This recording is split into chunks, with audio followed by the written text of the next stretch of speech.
বিশ্বকাপের প্রথম রাউন্ডে শেষ ম্যাচে জর্ডানকে ৩-১ গোলে হারিয়েছে আর্জেন্টিনা। টানা সব ম্যাচে জয় নিয়ে নকআউট পর্বে জায়গা করে নিয়েছে বর্তমান বিশ্ব চ্যাম্পিয়নরা। আর এই জয়ের পর ভক্তদের মতো আনন্দে মেতেছেন দেশের তারকারাও। মেসির ছবি শেয়ার করে অভিনেতা চঞ্চল চৌধুরী মজার ছলে লিখেছেন, পরিবেশটা সুন্দর না? সব ঠিক আছে তো? অভিনেতা তৌসিফ মাহবুব মেসির দুর্দান্ত ফ্রি কিক গোলের প্রশংসা করে বলেন, সে কখনো হতাশ করে না। এদিকে যুক্তরাষ্ট্রে বসে খেলা উপভোগ করা অভিনেত্রী নাদিয়া আহমেদ জয়ের উচ্ছ্বাসে লিখেছেন, ইউ বিউটি, ভ্যামোস আর্জেন্টিনা।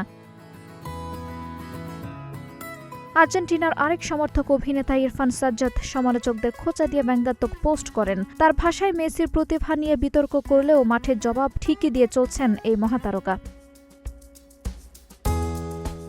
অভিনেত্রী ও গায়িকা মেহের আফরোজ শাওনও ব্যঙ্গাত্মক ভঙ্গিতে লেখেন, আর্জেন্টিনা নাকি ফিফাকে টাকা দিয়ে পেনাল্টি আর ফ্রি কিক কেনে। তবে একই সঙ্গে জর্ডানের খেলোয়াড় আল তামারির গোলেরও প্রশংসা করেন তিনি। তবে মজার বিষয় হল, ব্রাজিল সমর্থক অভিনেতা আব্দুল নূর সজল পর্যন্ত আর্জেন্টিনার ফুটবলের প্রশংসা করেছেন। তিনি বলেন, আমি ব্রাজিল সাপোর্টার, কিন্তু সুন্দর ফুটবলের প্রশংসা করতে কার্পণ্য করি না। উপস্থাপক শ্রাবণ্য তৌহিদা লিখেছেন, যে কোনো দলকে সমর্থন করা যায়, কিন্তু মেসির শ্রেষ্ঠত্ব অস্বীকার করার সুযোগ নেই। অন্যদিকে তরুণ অভিনেত্রী মালাইকা চৌধুরী আর্জেন্টিনার জার্সি পরে ছবি পোস্ট করে লিখেছেন, আজ একটু বেশি খুশি। মাঠে আর্জেন্টিনার জয় আর সোশ্যাল মিডিয়ায় তারকাদের উচ্ছ্বাস, দুই মিলিয়ে বিশ্বকাপের আবহ যেন আরও রঙিন হয়ে উঠেছে।